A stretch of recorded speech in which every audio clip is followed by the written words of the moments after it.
So Brian, today we're talking about car batteries. Specifically, I want to know how we can make our car batteries last longer, but I think it's really important to kind of start off first with how long are they supposed to last generally? Okay. Well, it used to be that 5 years, if you can get 5 years out of a battery, you were doing pretty good. But cars nowadays are getting more and more electronic heavy, right? There's multiple computers, everything's electric. There's just a lot more demands on the electrical system in the cars nowadays than there used to be. So now if you can get 4 years out of a car battery around here, you're doing pretty good. Sometimes they go a little bit over. In extreme temperatures, extreme hot, it's less than 3 years. Like if you were out west in Arizona, Las Vegas, whatever, where it's really hot, down in Florida, it's even less, like I said, less than 3 years. So one of the worst things you can do that takes life out of a battery besides extreme heat is not running at a full charge. They're not designed to be discharged, like running it dead and then charging it back up, or like deeply discharging it. That's what the deep cycle batteries are called, and that's what RVs and boats and things like that use for house batteries. They run them way down and then charge them back up. They're designed for that. Car batteries are not. They're designed to start the car, and after that, the alternator on the car that is supposed to power the system and then keep the battery charged. But if you do a lot of short trips, like you just put around town, 2-3 miles, doesn't even warm up, you park it again, and you can just do that over and over again, it never gets time to charge back up. So now you can start running the battery low, which takes a lot of life out of the battery. Wow. So the most important thing to do is try to make sure that you drive the car, most people do, most time they do, drive the car often enough, long enough to keep the battery charged up.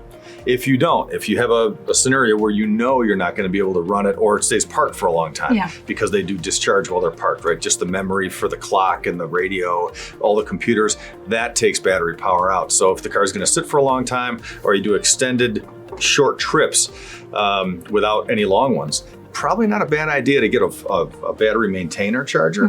They're really inexpensive. You can get them at Harbor Freight or online, Amazon, whatever. They're $10, $15, $20, $30. Hook that up, plug it into the wall, and it makes sure the battery stays fully charged. That will make it last a lot longer.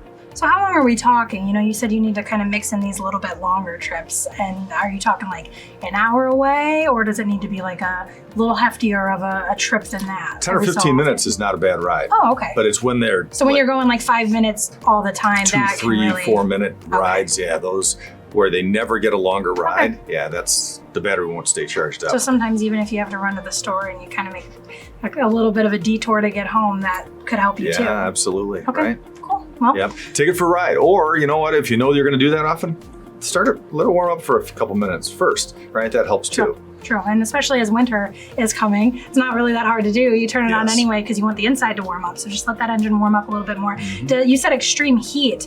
Does the extreme cold impact the battery? So the extreme cold doesn't take life out of it, but let's just say, for example, it's a 700 cold cranking amp battery. So it's got that much capacity, like energy, where it could start the car. As the temperature drops, those cranking amps do decrease. So in extreme cold, like if it's 25 degrees, it might only be 500 cranking amps where it was 700. So it does lose its energy. Now, as it warms up, it comes right back, but that doesn't help you start the car. So generally, that's why when it would get real cold, somebody goes out, oh, the car won't start. Well, the battery was on its way out anyway. It didn't have enough before. You were just getting by. And I had to ask because been there, done that. I've had that happen to me, and I'm sure a lot of viewers have as well. So the best thing to do is get it checked. We offer free battery inspections anytime somebody wants to pull in, they're questioning it or wondering about it, we just hook it up, we'll do a battery test for you. And that can happen like without an appointment. They could kind of just stop in and say they need a battery check. We can make it happen. Cool. Well, I didn't know that. So that's really awesome. You guys really do it all. So if you need a battery check or any other service on your vehicle, just make sure you're getting in contact with the team at Weber. You can give them a call, you can explore their website, and they'll be looking forward to working with you soon. Thank you. Thanks, Alicia.